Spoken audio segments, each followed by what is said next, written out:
नमस्कार, प्रणाम। हम सुशील कुमार प्रेमी जी रोलों के बीच फिर एक भोजपुरी कविता लेके उपस्थित बानी। रुआ लोग के ई कविता अच्छा लगी, हम फिर से लिखे के प्रयास कइले बानी। रुआ लोग सुनी। लाख दलदल होखे पाँव जमैले राखी, लाख दलदल होखे पाँव जमैले राखी, हाथ खाली बा त का भइल, हाथ खाली बा त का भइल, ऊपर उठैले राखी, ऊपर उठैले राखी।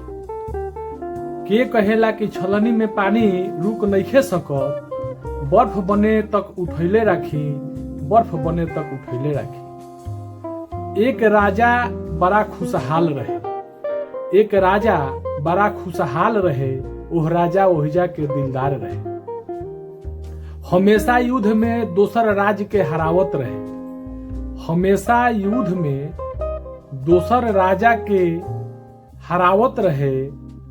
ई सब देख पड़ोसी राज के राजा ऐसे जरत रहे, ई सब देख के पड़ोसी राज के राजा ऐसे जरत रहे। हरदम पड़ोसी राज के राजा यह चाहे कि एकरा पर आक्रमण करी, हरदम पड़ोसी राज के राजा यह चाहे कि एकरा पर आक्रमण करी, यह राज के कब विखंडन करी। बाकी ओकनी के दाल गलत ना रहे, बाकी ओकनी के दाल गलत ना रहे। इतनो कैला पर भी उ सब राजा के कुछ सुझत ना रहे, इतनो कैला पर भी उ सब राजा के कुछ सुझत ना रहे। एक बार सब राजा सोचलन कि काहे ना प्लान बनावल जाओ, काहे ना ई राजा के एकरा राज से अगवा कइल जाओ, काहे ना ये राजा के एक राज से अगवा कइल जाओ, काहे ना अपन राज में ओकरा के बुलावल जाओ, ओके आवे के न्योता पेठावल जाओ, ओके आवे के न्योता पेठावल जाओ। यही जब बुला के ओकरा के खत्म कर दियाओ, काहे ना ओकर राज हथिया लियाओ, काहे ना ओकर राज हथिया लियाओ। जवन जवन देश के राजा रहे एकर पहरेदार से साठगांठ कइल, जवन जवन देश के राजा रहे एकर पहरेदार से साठगांठ कइल। ऊ पहरेदार से मिलके राजा के भोजन में बेहोशी के दवा मिलल। राजा के बेहोश कइल गए, ओके जंगल में लेके जायल गए। जंगल में एक पहाड़ी के गुफा रहे, गुफा में ले जाके एकरा के पटक दिया। जंगल में एक पहाड़ी के गुफा रहे, गुफा में ले जाके एकरा के पटक दिया।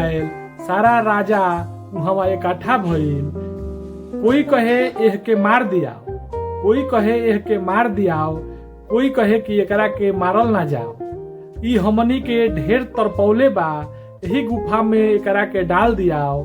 ई हमनी के ढेर तरपौले बा, यही गुफा में एकरा के डाल दिया। एकर हाथ बांध दो, यही गुफा में अपने घुट घुट के मर जाई, यही में डरही के मारे प्राण एकर छूट जाई, यही में डरही के मारे प्राण एकर छूट जाई।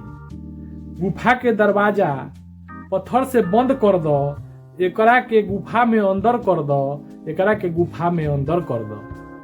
गुफा के बंद करेला पत्थर के मंगवावल गईल, गुफा के बंद करेला पत्थर के रखवावल गईल। सब राजा खुश रहे, सब राजा खुश रहे कि अपने ही गुफा के अंदर मर जाई, यही में लाश ओकर सर जाई। यही खुशी में सब राजा अपन अपन राज वापस गईले।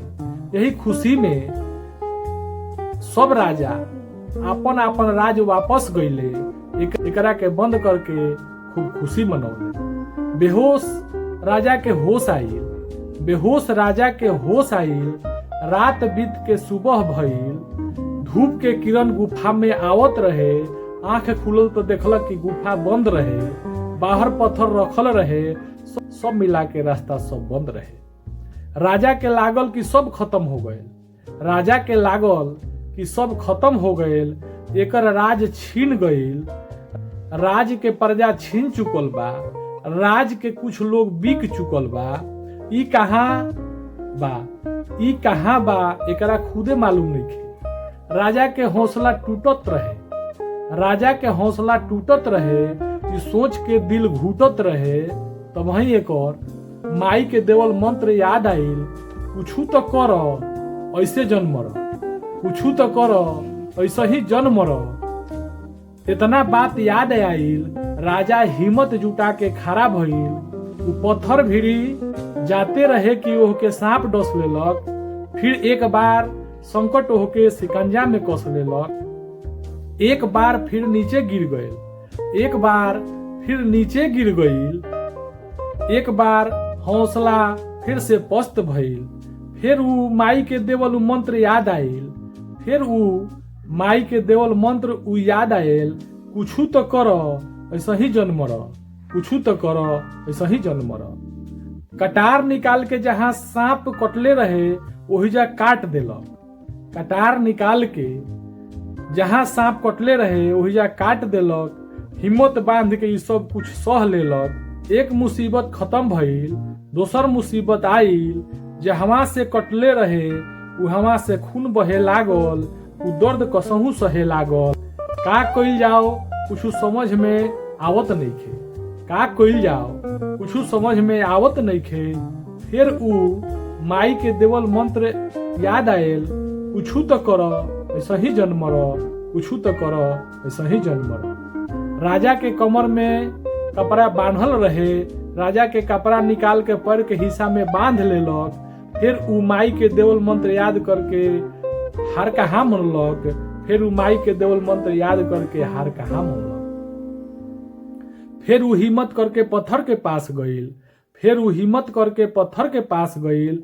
फिर से उ मंत्र पर आस भइल। फिर सारा जोर लगा के उ पत्थर के धाका लगैलक। पहाड़ी पर गुफा रहे, पत्थर थोड़ा सा खिसकैलक। पत्थर लुढ़क के पहाड़ से नीचे गिर गई। पत्थर लुढ़क के पहाड़ से नीचे गिर गईल। फिर से दरवाजा के गुफा खुल गईल। फिर से दरवाजा के गुफा खुल गईल। कुछ तो कर ऐसा ही जन्म मर। बस इहे मंत्र कमाल कर देलक। उ राजा के हिम्मत के आगे उ राजा ई सब दुख पस्त कर देलक। नमस्कार, प्रणाम। हम सुशील कुमार प्रेमी। हमार यूट्यूब चैनल बा सुशील कुमार प्रेमी ऑफिशियल के नाम से। रो लोग से आग्रह बा कि एह यूट्यूब पर जाई, देखी, सर्च करी, लाइक दीही, कमेंट दीही। हमार कोशिश रही कि एक से बढ़ के एक भोजपुरी कविता हम लेके रो लोग के बीच उपस्थित होके। प्रणाम।